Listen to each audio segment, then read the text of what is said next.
मुझे एक बात समझ में नहीं आती, ये कलयुग भारत में ही क्यों है?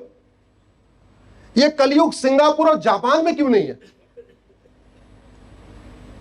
जैसे यहां कुछ भी गड़बड़ हुआ, हत्या हो गई, कलयुग आ गया, बलात्कार हो गया, कलयुग आ गया, रोड एक्सीडेंट हो गया, कलयुग आ गया, कुछ भी हुआ, कलयुग आ गया। बहुत अच्छा तरीका जस्टिफाई करने का, जी सब गड़बड़ हो गया, कलयुग आ गया। चोर लुटेरे उचक्के सांसद विधायक बन गए, बोले जी कलयुग आ गया। और गड़बड़ हो गया, 70,000 करोड़ का कॉमनवेल्थ घोटाला हो गया, 1,76,000 करोड़ का 2G हो गया, 1,86,000 करोड़ का कोयला घोटाला हो गया, बोले जी कलयुग आ गया। समझ में नहीं आ रहा सारा कलयुग भारत में क्यों है, सिंगापुर जापान में क्यों नहीं है? इसका गहराई से अगर आप अध्ययन करिए, केवल दो कारण है, ना हमारे शिक्षा में संस्कार है और ना हमारे यहां कानून का खौफ है। दो कारण है। भारत में घूसखोरी है, कमीशनखोरी है, सूदखोरी है, मुफ्तखोरी है, हरामखोरी है। मूल कारण न शिक्षा में संस्कार है, न कानून का खौफ है। भारत में जमाखोरी है, मिलावटखोरी है, कालाबाजारी है, मुनाफाखोरी है। इसमें से सिंगापुर जापान में कुछ भी नहीं है, तो भारत में है, क्योंकि भारत में न शिक्षा में संस्कार है, न कानून का खौफ है। भारत में गौ तस्करी है, नशा तस्करी है, सोना तस्करी है, मानव तस्करी है, हथियार तस्करी है। सिंगापुर में इसमें कुछ भी नहीं है, जापान में इसमें कुछ भी नहीं है। क्यों हम यहां आए हैं? क्योंकि न शिक्षा में संस्कार है, न कानून का खौफ है। भारत में गद्दारी है, मक्कारी है, कामचोरी है, सीनाजोरी है, झपटमारी है, क्योंकि न शिक्षा में संस्कार है, न कानून का खौफ है। भारत में जातिवाद है, भाषावाद है, क्षेत्रवाद है, पंथवाद है। भारत में माओवाद है, नक्सलवाद है, अलगाववाद है, आतंकवाद है। जितना अलगाववाद, आतंकवाद, माओवाद, नक्सलवाद भारत में है, वो सिंगापुर जापान में है क्या? जोर से बोलिए जरा।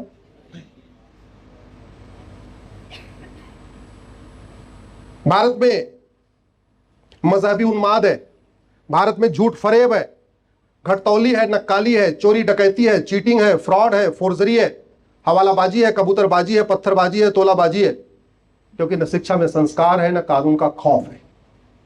परिवार टूट रहे, ज्वाइंट परिवार का सिस्टम खत्म हो रहा है, पिता पुत्र एक साथ नहीं रह पा रहे, देवरानी जेठानी एक साथ नहीं रह पा रही है, नंद भौजाई 2 दिन एक साथ नहीं रह पा रही है, क्योंकि हमारी शिक्षा में संस्कार खत्म हो चुका है। छोटी छोटी बात पे भाई भाई की हत्या कर रहा है, छोटी छोटी बात पे पिता पुत्र अपने पिता का अपमान कर रहा है, क्योंकि शिक्षा में संस्कार नहीं है।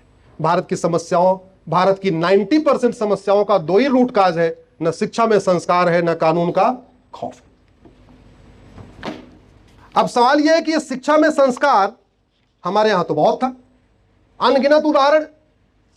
हमने तो एक श्रवण कुमार के बारे में पढ़ा, कम से कम 500 श्रवण कुमार के उदाहरण है हमारे पास। हमने ईमानदारी में केवल एक राजा हरिश्चंद्र को पढ़ा, कम से कम 500 राजा हरिश्चंद्र। पिता की आज्ञा पालन के मामले में हमने केवल एक एग्जाम्पल पढ़ा, भगवान श्री राम का पढ़ा, 500 से ज्यादा है। धर्म की स्थापना के मामले में हमने केवल रानी अहिल्याबाई के नाम सुना। ऐसे 100 से ज्यादा हमारी महान विदुषी में गार्गी है, मैत्रेयी है, रानी चिन्नप्पा है, ना रानी दुर्गावती है, रानी अहिल्याबाई होलकर है, एक से बढ़कर एक। पढ़ाई नहीं किया। गुलामी की सोच आप देखिए, आज भी हमारे हाई कोर्ट और सुप्रीम कोर्ट में रोम की और ग्रीक की न्याय की देवी हमारे यहां विराजमान है। वो जो आंख पे पट्टी वाली आप देखते हैं ना मूर्ति, वो भारत की न्याय की देवी नहीं है, वो रोम और ग्रीक की न्याय की देवी है। जस्टिसिया आप लोग गूगल कर लेना, द गॉडेज ऑफ जस्टिस बाद में कर लेना।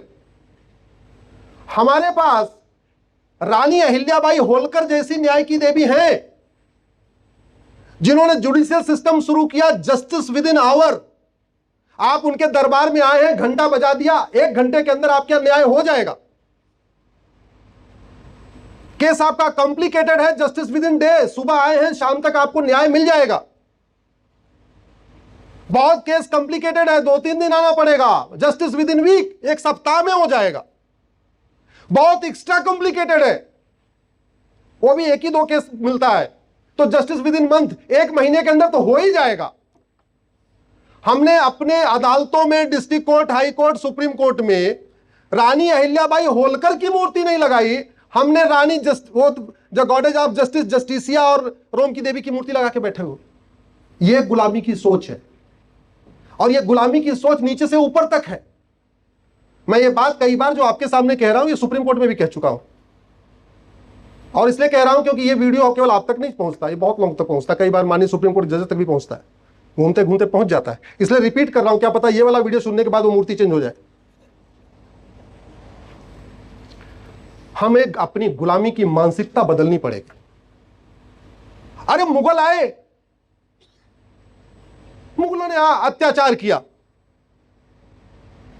सब कुछ किया, हत्या किया, बलात्कार किया, जमीन कब्जा किया, सब कुछ किया, लेकिन अब तो नहीं है ना, या अभी है? अब तो नहीं है ना। अरे जब चले गए तो उनका एजुकेशन सिस्टम अब क्यों चलना चाहिए? अंग्रेज चले गए तो अब उनका एजुकेशन सिस्टम क्यों चलना चाहिए? क्यों मिशनरी एजुकेशन सिस्टम, क्यों मॉन्टेसरी एजुकेशन सिस्टम, क्यों मैकाले एजुकेशन सिस्टम चलना चाहिए? हमारा एजुकेशन सिस्टम जो दुनिया में सर्वोत्तम एजुकेशन सिस्टम है, जो समता, समानता, समरसता सिखाता है, एकता, अखंडता सिखाता है, संप्रभुता सिखाता है, हमें शारीरिक रूप से, नैतिक रूप से, आर्थिक रूप से हर तरीके से मजबूत करता है, हमें आत्मनिर्भर बनाता है, हम वो एजुकेशन सिस्टम लेने की बजाय मैकाले वाला पढ़ा रहे। ये बंद होना चाहिए कि नहीं बंद होना चाहिए? कैसे बंद होगा? जब आप अपने सोशल मीडिया अकाउंट पे लिखना शुरू करेंगे, यदि मैं प्रधानमंत्री होता तो क्या करता, वो आपकी इच्छा है, लेकिन लिखना शुरू करिए। यंग जनरेशन, खासतौर पे यंग बच्चे जो हैं, इनको मैं सब बताना चाहता हूं, धर्म का उल्टा अधर्म होता है, ध्यान रखना। तीसरा कोई सेंटेंस ही नहीं है। धर्म का मतलब रिलीजन नहीं होता। मेरी एक पीआईएल चल रही है धर्म और रिलीजन के ऊपर, अभी सरकार को नोटिस जारी हुई है, जिसमें मैंने बताया कि धर्म का मतलब रिलीजन नहीं होता है, धर्म और रिलीजन में 20 अंतर है। मोटा मोटा जो सबसे बेसिक अंतर यह है कि धर्म जोड़ता है, रिलीजन तोड़ता है। इसलिए कृपया धर्म को रिलीजन न समझा जाए। और भारत का संविधान का आर्टिकल 25 धर्म की पूर्ण स्वतंत्रता देता है, लेकिन रिलीजन की बहुत आंशिक स्वतंत्रता देता है। धर्म की पूर्ण स्वतंत्रता देता है और रिलीजन की, मजहब की आंशिक स्वतंत्रता देता है। एक बार लाके फैकल्टी से मैं आग्रह करूंगा, एक बार आर्टिकल 25 के एक एक शब्द ध्यान से पढ़ें। Subject to public order, health and morality, यानी रिलीजन को फॉलो करते समय आप कोई ऐसा काम नहीं करेंगे अपने रिलीजन को फॉलो में जिससे पब्लिक ऑर्डर डिस्टर्ब हो। अगर पब्लिक ऑर्डर डिस्टर्ब हो रहा है तो वो धर्म, वो संविधान उसकी इजाजत नहीं देता। अगर वो इमोरल है, संविधान उसकी इजाजत नहीं देता। अनइथिकल है, संविधान इसकी इजाजत नहीं देता। कदाचार है, संविधान इजाजत नहीं देता। किसी की हेल्थ खराब हो रही है आपके रिलीजन के फॉलो करते समय, इंसान या जानवर की, संविधान इसकी इजाजत नहीं देता। आपके रिलीजन को फॉलो करते समय एयर पोल्यूशन हो रहा है, वाटर पोल्यूशन हो रहा है, नॉइज पोल्यूशन हो रहा है, लैंड पोल्यूशन हो रहा है, किसी भी तरीके का पोल्यूशन हो रहा है, संविधान इसकी इजाजत नहीं देता।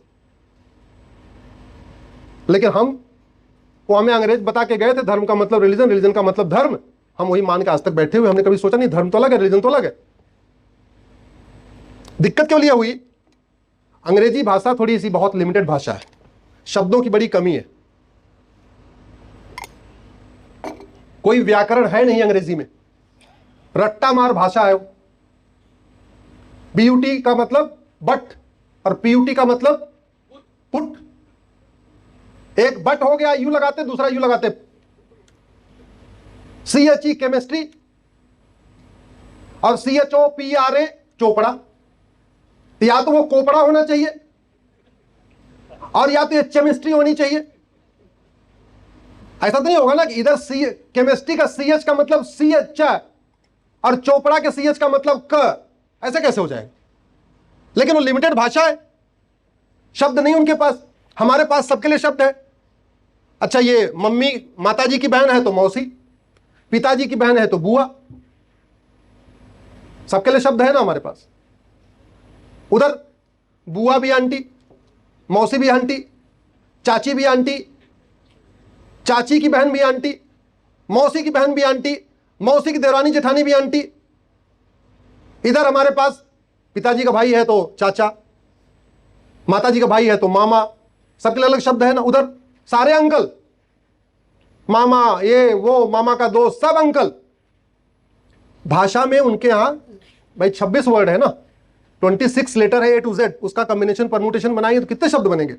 हमारे पास अल्फाबेट A to Z, अ से लेके यरल अव तक टोटल 52 होते हैं, तो 26 का कॉम्बिनेशन परम्यूटेशन करेंगे और 52 का कॉम्बिनेशन परम्यूटेशन करेंगे तो हमारे पास 10 गुना ज्यादा शब्द है। इसलिए हमारे पास हर चीज के लिए एक शब्द है। इसलिए जो कंप्यूटर की प्रोग्रामिंग संस्कृत में की जा रही है, जो C++ की पूरी लैंग्वेज संस्कृत है, अंग्रेजी में नहीं हो रही हो। अंग्रेजी में हो जाए वो कंप्यूटर फेल हो जाएगा, वो समझ ही नहीं पाएगा अंकल का मतलब कि मामा है कि चाचा है कि फूफा है कि क्या है।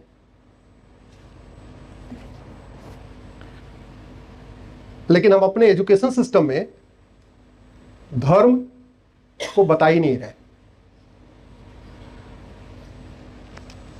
भारत में जो समस्या है उसकी शुरुआत ठीक करने से करना पड़ेगा एजुकेशन सिस्टम से।